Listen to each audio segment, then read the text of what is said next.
Well, it's a pleasure to be here. Thank you so much, Michelle, and the rest of the team for inviting me to have this great opportunity to spread the word about One Health education. And particularly when we talk about One Health education today, we are not going to be talking about 18-year-olds and above. We are going to be talking younger, which is pretty mind-blowing for a lot of people. But trust me, after this, it will sound a lot more feasible.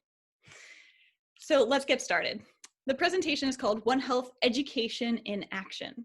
We are going to go over what is One Health, how do you actually describe it to people, why is teaching children important, how can you actually teach children about One Health? It's hard enough with adults, right? How do you go about it, doing it with, teaching children? Who can actually teach, and then when can you teach?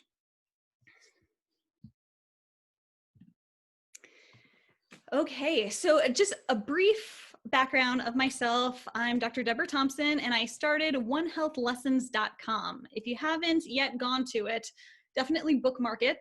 I try to make it as easy as possible to remember, onehealthlessons.com. And there you're going to see a lot of different interactive lessons.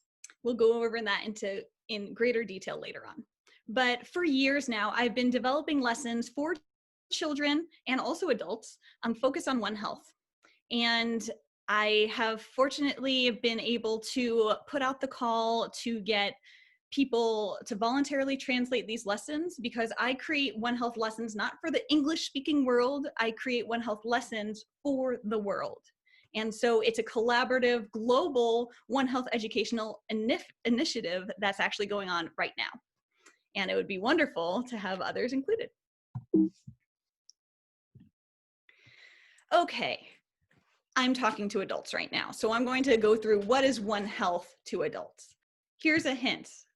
The way to truly deliver a comprehensive understanding of what One Health is to adults, you have to use a story. And here's my story. This is Jack. Jack in this picture was 7 years old, and he's a friend of my, he's a son of my friend Amy. And Jack was obsessed with two things, soccer and animals, as a lot of children are. Jack grows up a little bit. He turns into a 13-year-old Jack, and he still loves animals and soccer, as you can see. Now, one day, he starts to not feel so well, and he tells my friend Amy. Within not too long, he ends up in a wheelchair. Amy, his mother, my friend, goes to one doctor, then the next doctor, then the next doctor. Over 2 years, she goes to over 30 doctors. And it wasn't until she found a One Health team, and what I mean by that is a physician, a human doctor, working with a veterinarian, who together figured out that what Jack had was Bartonella, or cat scratch fever. Within a week before his very first symptom, he was accidentally scratched by a stray kitten with fleas. But with appropriate treatment, he was able to get back onto the soccer field and kick the ball. As you can see, One Health you can describe as the combination of environmental health, animal health, and human health. But by delivering a poignant story and a real life story, then you can drive home the point that what was the shared environment between the kitten and Jack? Well, the environment had fleas in it. And animal health, well, the kitten had fleas, and then human health, he ended up in a wheelchair, this poor child. And from that story, somebody can get the full picture of what is One Health. Now, you can imagine, when I teach 8-year-olds about One Health, I do not use this story. Let's dive into how I can actually communicate that. And why is it important to teach children about One Health? I said it once, and I'll say it again. You need to teach 6-year-olds about One Health, 8-year-olds, 10-year-olds, because by reaching out to children, that's how you can efficiently reach out to multiple generations. And that's how you can change society. It's something that people are not comfortable with. People are not comfortable teaching children. Fortunately, from my past, before veterinary school, I was teaching in a middle school and a primary school. And then after veterinary school, I was teaching high school students, undergrad students, and veterinary students. And I was also teaching adults, teaching adults English as a third language for them. So I have a breadth of knowledge and experience teaching a lot of different age groups. You can imagine teaching a 6-year-old is not the same as teaching a 17-year-old, and that's not the same as teaching a 60-year-old, right? You have to know your audience, and this comes down to truly science communication. Now, there is a podcast that I want to make sure everybody's aware of. I just was notified that this podcast that interviewed me came out yesterday, and it's called Cracking One Health. And the other speakers, one is from the Midwest, another was the chief veterinarian at the FAO, and then another veterinarian, I believe he's from Europe. So a wide variety of veterinarians and PhDs, all approaching the One Health concept from different angles. And it's very interesting. So just a heads up, Cracking One Health is a great podcast. Okay, how to teach One Health to kids. Does anybody have an idea of how you can actually go about this? Certainly when it comes to teaching children, you have to get them to interact, right?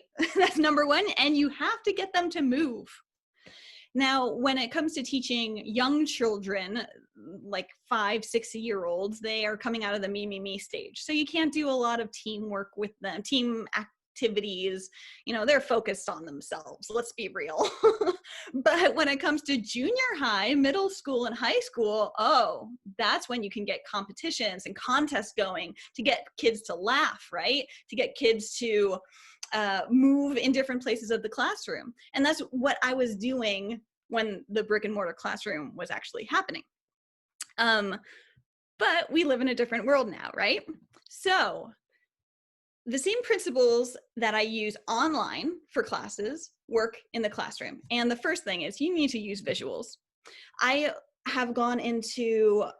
been focusing and going into underserved schools for years. And there's the vast majority of the classes I'm going into have several students that do not speak English as their first language. So visuals are incredibly important, and the less words, especially for the younger children, the better. But for instance, on the whiteboard, I am clearly not an artist, but I deliver an important message. What is One Health? It's the combination of human health, animal health, and environmental health. And you can go as far as it's teamwork between people who care about humans, like say physicians, people who care about animals, veterinarians, and people who care about the environment, and environmental health scientists. And this is what I go over with young children. And guess what? They get it. Now, they don't necessarily always write it the same way, but this child, ignore the spelling mistakes, but this child truly understands that those three things are connected. And keep in mind, there are people who really want to focus on plants as something separate from environment, but that gets too complicated for 8-year-olds. So I keep it the three: animal health, human health, and environmental health. Now this child had a different interpretation, and she wanted to go a little bit more the artistic route. And then this child wanted to keep it nice and simple. But you can see all these children truly understand what One Health is. Now, that was in person in the classroom. We are talking about today. And back in February, I was developing these lessons to meet the needs of as many children around the world as possible. And just like how I first presented the story of One Health, I use a story here, and I use visuals. And I try to not include as words or put English on the screen. I try to make it as visual as possible using images, right? So let's dive into this example that I have on the COVID-19 lesson for children ages 6 to 18 plus. Yes, there's an adult version of this lesson. And we will walk through as if we are actually in a class and you are the students. Okay, sounds good? Everybody's on board? Excellent. Okay. In this part of the lesson, we've already covered what One Health is, we've covered what a vaccine is, we've covered what zoonotic disease is. In the small kids lessons, we talk about what a species is, and we always talk about what a mutation is. At this point in the lesson, we see this is a beautiful forest. Everything is spread out really nicely. The animals are not competing for food, not competing for shelter. There's enough space for everybody. Wonderful. This is ideal. What changes? Can anybody raise their hand and tell me what changed? I don't know if somebody's trying to talk, but I'll note that that tree on the left there looks pretty unhappy, and got a lot more overlap of people and animals going on down there in the bottom portion. Just a lot more crowding and overlap between the wildlife and the people going on here. Yep, you got the 3 main points for this. So there's less trees because of human involvement. It could be because they're using these trees for timber, right? Timber production or lumber, or it could be simply climate change. And forests, just like animals, you know, they have to have adjustments based on whatever climate and environment they're living in. So there are changes. Just like Michelle said, there are more animals trying to scrunch themselves into the smaller forest. That in itself creates more stress. When you have more competition for food and shelter, there's more stress, right? And just like for people, as I tell my students, when you have stress, you can develop and show more signs of illness, right? And then look, there's more animals near people.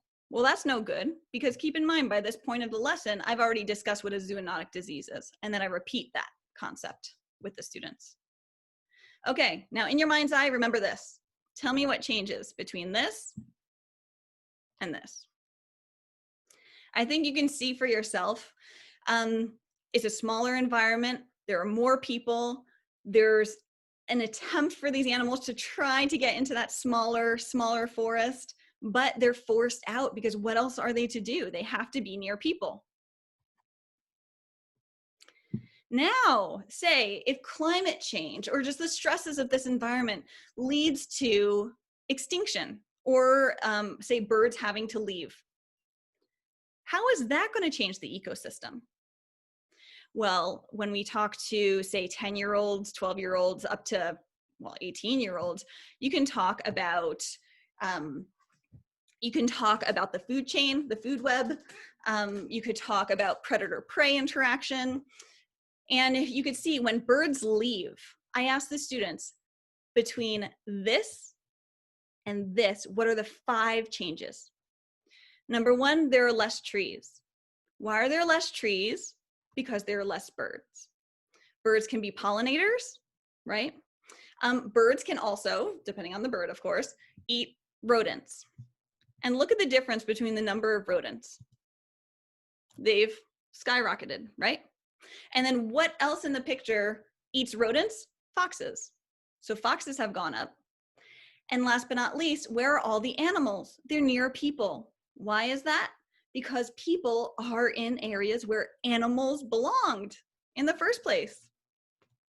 So that example drives home the message of really what One Health is, but in a way that children around the world understand.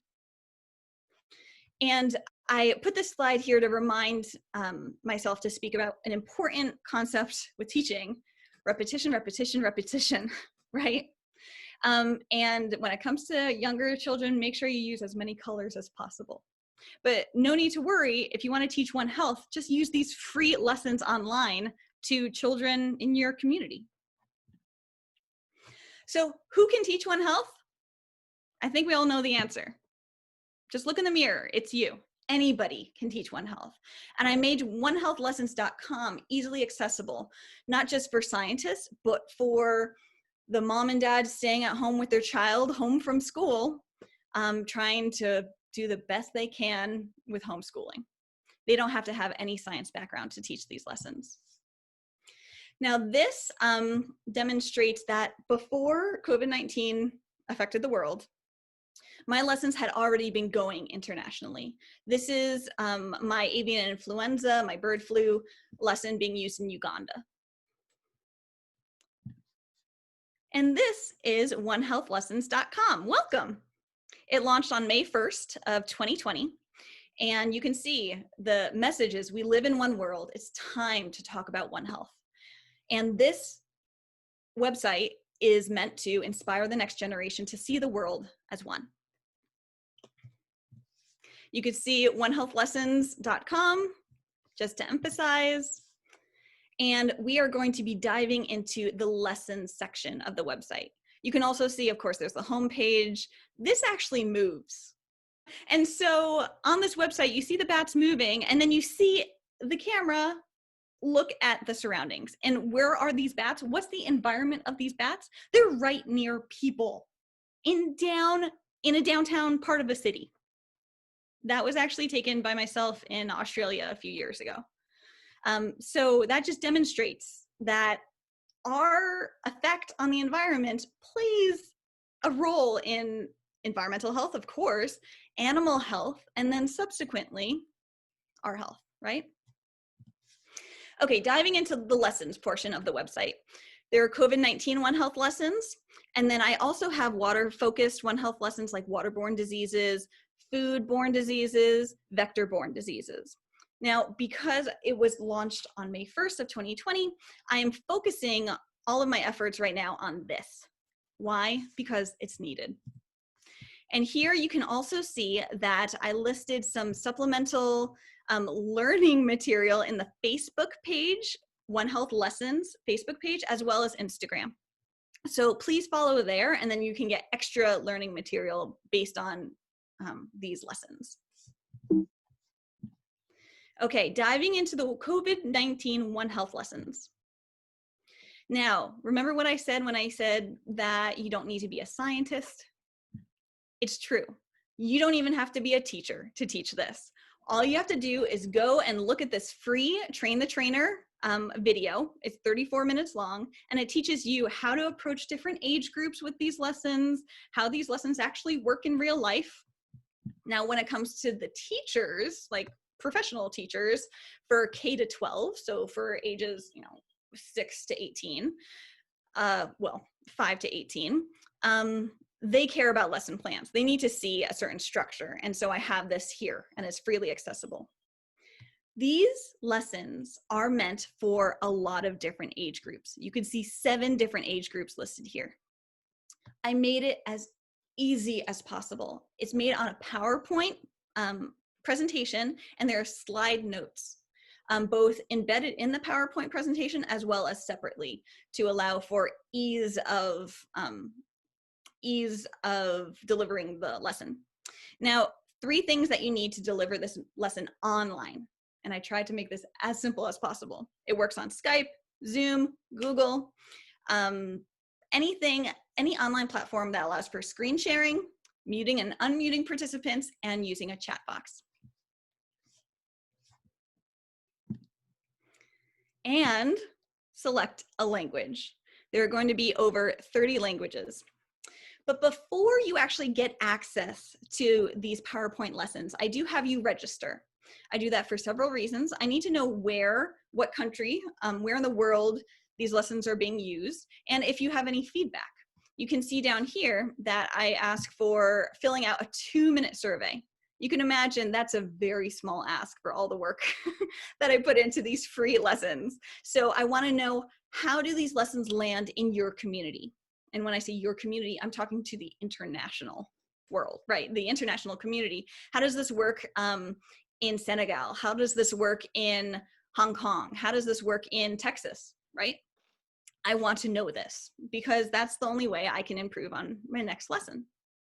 These are all of the languages that people have expressed interest in translating COVID-19 lessons into, which is outstanding. I put the call out a few weeks ago, and within 2 weeks, I had all of these lessons with volunteers working on the translations. And then when it comes to the translations, I have one person translate, and then I have a second person, completely independent, back translate. because there's that saying, lost in translation. I'm absolutely certain that the English version of the lesson is spot on, but I don't speak all of these languages. I need to make sure that there's quality and accuracy in the translations. And when it comes to the interactive activities of these lessons, when I dive into talking about mutations, for instance, I use a tongue twister as an example that demonstrates a point mutation. Now, an English tongue twister translated word for word into another language, that would not fly, right? But when I have other people understanding what works, what doesn't work in different languages, and also in their own communities, that's when I know that the message is going to be delivered. That goes back to the original idea of know your audience. For adults, tell a story. For kids, get them to interact. Now, if you want to contribute to these lessons, if you can confidently write and read in another language, I'm more than happy to add you to this list. There are teams with several of these languages. My email address is onehealthlessons.com, and you can also find me on LinkedIn at Deborah Thomson, DVM. When can you actually teach One Health to children? You can do it today, because onehealthlessons.com is available to you anytime, day or night. Thank you so much for your attention.